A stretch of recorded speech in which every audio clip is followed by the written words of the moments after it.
Olá a todos, espero que estejam todos bem. Hoje a gente vai fazer a correção da nossa atividade semanal, né, da atividade envolvendo potência de fração e raiz de fração, tá? Na sequência, eu já vou explicar também a matéria a introdução da matéria nova, tá? A gente vai ver números decimais, então eu vou só dar uma explicada na matéria. Então eu peço para vocês que assistam o vídeo até o final, tá? Esse vídeo vai ser uma aula mesmo, né? Com a matéria a gente tá parado aí, tá bom? Então vamos lá, olha só. Potência de raiz, a gente já viu como é que faz, né? Potência de fração. Então o que acontece? Eu tenho uma fração aqui, 1/3 elevado à quinta potência. Lembrando que a potência ela é da fração quando a fração está dentro do parênteses e a potência está fora, tá? Como que eu faço? Simplesmente eu vou pegar esse 1/3 e vai repetir 5 vezes, ó. Então vai ficar 1/3 vezes 1/3 vezes 1/3 vezes 1/3 vezes 1/3, tá? Aí vai ficar 1 vezes 1 vezes 1 vezes 1 vai dar 1 mesmo. 3 vezes 3, 9. 9 vezes 3, 27. 27 vezes 3, 81. 81 vezes 3 vai dar 243. Ok? Tá aí. Certo? E agora a raiz, como é que eu faço? Bom, a raiz é o seguinte. Para facilitar para a gente vai tentar simplificar quando for possível antes de resolver, tá? O 128 não tem raiz exata, nem o 162. Mas, se eu simplificar, pode ser que caia num resultado que tem uma raiz exata, tá? Então vamos lá, vamos pegar e vamos simplificar isso aqui então. Olha só. O 128 e o 162, eu posso dividir os dois por 2, são pares, né? Não precisa dividir por um número muito alto no começo não, tá? Escolhe um número pequeno. Então 128 por 2 vai dar 64 e 162 por 2 vai dar 81. Então o que eu vou ter aqui agora é raiz quadrada de 64 e 81 avos. Bom, a raiz de 64 a gente sabe, né? É 8. E a raiz quadrada de 81 é 9. Tá aí. Certo? Letra C.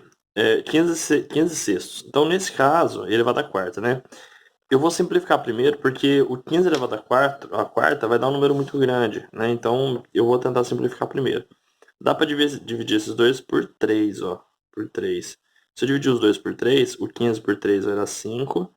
E o 6 por 3 vai dar 2, elevado à quarta potência. E aí já fica bem mais fácil de resolver, tá? Porque os números são menores. Se eu fizesse e depois fosse simplificar, eu ia ter que simplificar lá no final e ia dar um número muito grande. Então vamos lá, 5 meios elevado à quarta potência, então é 5 meios, vezes 5 meios, vezes 5 meios, vezes 5 meios. 5 vezes 5, 25. 25 vezes 5 vai dar 125. 125 vezes 5 vai dar 625. 2 vezes 2 vezes 2 vezes 2 vai dar 16. Tudo bem? Então vai dar 625 16 avos. Vamos para a próxima. Letra D. 4 12 avos. Então, nesse caso, também dá para simplificar os dois por 4, tá? Eu poderia simplificar por 2, mas como o 12 faz parte da tabuada do 4, já posso dividir por 4 direto. Então, aqui vai ficar 1/3 elevado à terceira potência. Tá bom? Então, aqui a gente faz a mesma coisa. É 1/3 vezes 1/3 vezes 1/3. 1 vezes 1 vezes 1 vai dar 1 mesmo. 3 vezes 3 vezes 3 vai dar 27. Tá aí. A letra E. A raiz quadrada de 6 24 avos. O 6 e o 24 não tem raiz exata, porém eu posso simplificar esses dois por 6. Ó. O 24 está na tabuada do 6, então eu posso dividir ele por 6. Então aqui eu vou ter 6 dividido por 6 dá 1, 24 por 6 vai dar 4. E aí esses dois valores eu tenho a raiz quadrada deles. A raiz quadrada de 1 é o próprio 1 e a raiz quadrada de 4 é 2. Então tá aqui, vai dar 1 meio. Ok? Continuando, aqui em cima eu errei, tá? Eu fui fazer o roteiro e acabei errando. Aqui mesma coisa, ó. Os 6 18 avos eu posso simplificar eles antes de fazer. Então como é que vai ficar? Eu posso dividir os dois por 6, porque eles estão na tabuada do 6, o 18 está na tabuada do 6. Isso aqui vai ficar 1/3 elevado à quarta potência. E isso já facilita muito para mim, tá? Então 1/3 elevado à quarta potência, a gente faz 1/3 vezes 1/3 vezes 1/3 vezes 1/3, tá? 1 vezes 1 vezes 1 vezes 1 vai dar 1 mesmo. 3 vezes 3 vezes 3 vezes 3 vai dar 81. Ok? Bom, pessoal, tive um probleminha aqui, eu tive que fazer um corte, minha canetinha ela estourou aqui. Então, olha só. Então, aqui eu tenho 144,225 avos. Eu posso simplificar eles antes de começar a fazer, tá? Então, como é que eu vou fazer aqui? Os dois que eu tenho aqui, eles têm a raiz quadrada também, tá? Eu posso tirar a raiz quadrada e depois simplificar, mas como a gente está simplificando antes, eu vou simplificar primeiro aqui. Então, 144 e 225, eu posso simplificar os dois por 3, tá? A princípio, né? Eu vou poder simplificar mais. Simplificando 144 por 3, vai dar 48. E os 225 por 3 vai dar 75, tá? Beleza. Dá para simplificar mais? Dá por 3 de novo, ó. Por 3 por 3. 48 por 3 vai dar 16. E 75 por 3 vai dar 25. Então eu vou ter raiz quadrada de 16 25 avos. E agora é só fazer. Raiz quadrada de 16 é 4. Raiz quadrada de 25 é 5. Eu poderia ter feito direto? Poderia. Se eu tivesse feito a raiz quadrada de 144, dá 12. E a raiz quadrada de 225 vai dar 15. Simplificando, vai dar 4 quintos do mesmo jeito, tá bom? Beleza. Seguindo aqui, então. 10 nonos elevado à terceira potência. 10 nonos não dá para simplificar, então a gente pode fazer direto. Então vai ficar 10 nonos vezes 10 nonos vezes 10 nonos. Que vai dar 10 vezes 10 vezes 10 vai dar 1000. Tá? Para fazer direto, conserva o número 1 e repete os zeros, tá? 9 vezes 9 é 81, 81 vezes 9 vai dar 729. Tá? Tá aí. E a última para finalizar, raiz quadrada de 49,36 avos. Esses dois não dá para simplificar, dá para sair resultado direto. Então, a raiz quadrada de 49 é 7 e a raiz quadrada de 36 é 6. Então, isso aqui vai dar 7 sextos. Ok? Bom, agora a gente vai dar continuidade à nossa matéria, a gente vai passar para um outro assunto, tá? Bom, gente, a segunda parte da nossa aula aqui, a gente vai ver agora números decimais, tá? O que são números decimais? Como você já deve ter visto, os números decimais são números usados para mostrar valores, né? Para representar valores de coisas que não são inteiras. Por exemplo, quando você vai pegar você vai no supermercado e compra um objeto, uma fruta, uma carne, uma coisa assim, você vai ver que a quantidade que você está levando está dada em uma medida de massa, né, que é o peso, né, a gente chama. Mas ela não é um valor inteiro. Dificilmente você vai ter um valor inteiro ali. Você vai ter uma parte inteira antes da vírgula e você vai ter uma parte decimal que está depois da vírgula, tá? E a gente usa essa forma para representar as coisas no nosso dia a dia, tá bom? Então, olha só, números decimais representam valores não inteiros, tá? A gente viu antes que os números não inteiros podem ser representados em forma de fração. É uma das formas de representar, tá? A gente também representa eles por números decimais, tá bom? Então, aonde a gente usa? A gente usa ele em medida de comprimento. Por exemplo, quando eu tenho lá, minha altura é 1 metro, então 1 metro e 72 centímetros, tá? Então, aqui eu coloco 1,72. Quando eu quero representar volume, por exemplo, eu vou encher um copo. Esse copo, ele tem 0,250 litros, ou seja, 250 mililitros. Então, é uma parte do litro. Quando eu vou falar de dinheiro, então dinheiro, vamos supor, eu tenho lá um objeto, ele custa R$ 3,49. Então, eu tenho a parte inteira, que é o 3, e o 49, que está depois da vírgula, que é a parte decimal. E valor estatístico, por exemplo, a população X é formada de 3,5% de pessoas que moram num bairro tal. Então, aqui a gente usa também a parte decimal dos números, tá? Então, como que fica isso? Olha só, aqui eu coloquei alguns exemplos para a gente poder ver. Eu tenho 1,54. Essa é a forma usual de falar, tá? A forma correta de falar esse número aqui é 1 inteiro e 54 centésimos, tá? Como ele tem duas casas, ele é centésimo. Aqui eu tenho 0,3333, né? Ou uma dízima de 3. Aqui tem uma outra forma de representar também. 4,6 ou 4 e 6 décimos, né? 4 inteiros e 6 décimos. 8,09, então eu tenho 8 inteiros e 9 centésimos, tá? Aqui é décimos, aqui é centésimos. E aqui eu tenho 8, né? 8 e 0 décimos, ou simplesmente 8 mesmo, tá? Enfim, A gente tem duas classes de números decimais, tá? A gente tem os decimais finitos e as dízimas.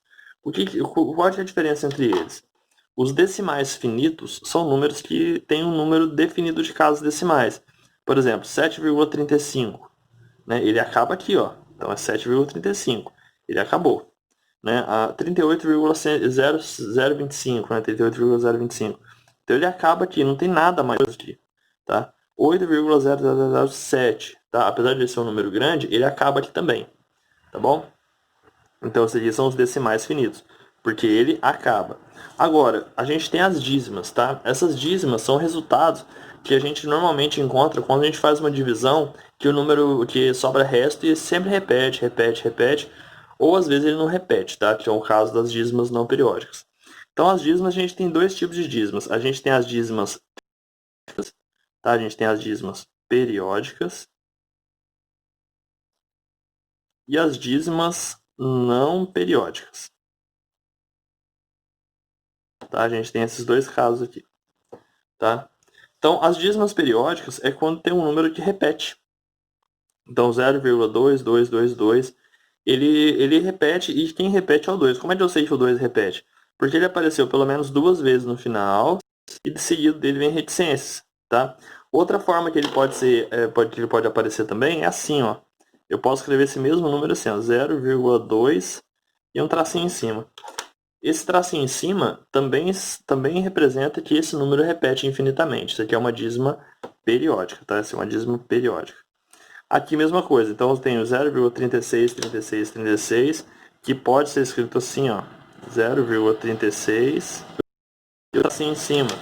Isso aqui também é uma dízima periódica, tá? 4,05555. Bom, quem repete é o 5, né? Porque ele apareceu duas vezes no final e tem reticência. Então ele também pode ser escrito assim, ó. 4,0, porque o 0 não faz parte do período que repete, né? Quem repete é chamado de período, tá? E o 5 em cima do 5, tá? Então, o 5 é quem repete. Agora a gente tem as dízimas não periódicas, tá? Esse número que está aqui, 3,141592, ele é um número famoso, vocês vão estudar ele mais pra frente, chamado de número π, tá? Então, ele é uma dízima que não repete, porque notem que aqui eu não tenho dois números para depois por reticência, são números diferentes. Então, o número que vem depois não é nenhum desses, tá? Então, ele não repete. Então, isso aqui é uma dízima não periódica, tá? É uma dízima não periódica. Aqui, mesma coisa, esse aqui é aproximadamente a raiz quadrada de 2, que também é um número que é uma dízima não periódica, ele também não repete, tá? Então, esse aqui é uma dízima não periódica. Tá? Esses aqui eles não têm outra representação, eles são representados só dessa forma mesmo, tá bom? Bom, então o que acontece? Só para lembrar, então na dízima periódica, só fazer um complemento aqui, então nesse número tá aqui, ó, 0,333, a gente tem o número que é chamado de período. Período é o número que repete, tá? Então esse aqui é o período, ó, período dessa dízima aqui, ó, é quem? É o número 3. O 3 é o número que repete. O período dessa dízima é o 36, é o número que repete. O período dessa dízima é o 2, é o número que repete. O período dessa dízima é o 5, e ele repete. Tudo bem? O período ele pode ser formado por um número ou pode ser formado por mais números também, tá? Pode ser um 0,125, 125, 125, aí vão ter 3 logaritmos e por aí vai, ok? Mas o importante é saber que a gente tem os decimais finitos, que são os números que acabam, tá? Que eles têm um número definido de casas, e a gente tem as dízimas e as dízimas periódicas e não periódicas, que são os números que não acabam, tá bom? E beleza. E agora o número inteiro em decimal. Então, todo número inteiro eu posso escrever em forma de número decimal. Como que eu faço? Bom, o 4 eu posso escrever simplesmente assim, ó, 4,0. Então, aquele é um número inteiro, aquele é um número decimal. 75, ele está na forma inteira. Se eu colocar vírgula zero, ele passa a estar na forma decimal. O 128, aqui ele está na forma, aqui ele está na forma decimal. Simplesmente eu acrescento vírgula zero. E eu não preciso colocar um zero só, eu posso colocar quantos zeros eu quiser. Mas por questão de simplificação, eu coloco um zero só. Nada impede de eu escrever o 4 assim, ó. 4,00000. Continua sendo o mesmo número, tá? Isso não vai mudar, porque depois dele vem só zero, não tem nenhum algarismo diferente. É um algarismo significativo, é só o zero que é um elemento neutro. Então eu posso colocar quantos zeros eu quiser. E por que eu faria isso? Bom, simplesmente porque depende do que eu estou trabalhando. Por exemplo, se eu estiver trabalhando com valor em dinheiro, em reais, eu sou obrigado a colocar duas casas decimais. Então, R$ 5 é 5,00, tá? Então, se eu colocar em dinheiro, eu tenho que colocar duas casas decimais. Eu não posso colocar 5,0 simplesmente, tá? Eu tenho que colocar duas decimais. Se, por exemplo, eu estiver falando, se eu vou num supermercado e vou olhar na balança do supermercado, se eu coloco um objeto lá que ele pese 4 quilos, você vai reparar que ele vai ter três casas decimais, que é o grama, tá? Então ele vai aparecer desse jeito. Ele tem três casas decimais, porque ele precisa das casas decimais caso tenha alguma variação no peso aí para alguns gramas para mais ou para menos, tá? Da mesma forma, se eu vou, por exemplo, trabalhar com valores de alta precisão, aqueles objetos muito pequenininhos, né? Então se eu coloco lá, por exemplo, ele tem 1 metro e tem mais lá umas quatro casas decimais, que ele tem um décimo de milímetro, ele tem um centésimo de milímetro, né? E dependendo do número de casas que eu precisar, tá? Então o número de zeros que vem depois depende do tipo de assunto que eu estou tratando. Dinheiro são duas, massa, peso, volume são três. Se for comprimento, dependendo da ordem de grandeza que eu vou trabalhar, eu posso colocar quantos zeros eu precisar, tá bom? Mas enfim, esses números são todos números inteiros e isso aqui é a forma decimal deles, tá? Pode ser com um zero só, a forma mais simples, ou eu, dependendo da situação, eu posso acrescentar mais zeros. Tudo bem? Bom, então é isso, façam a leitura do material, tá? Qualquer dúvida é só comentar. Um abraço a todos e tchau.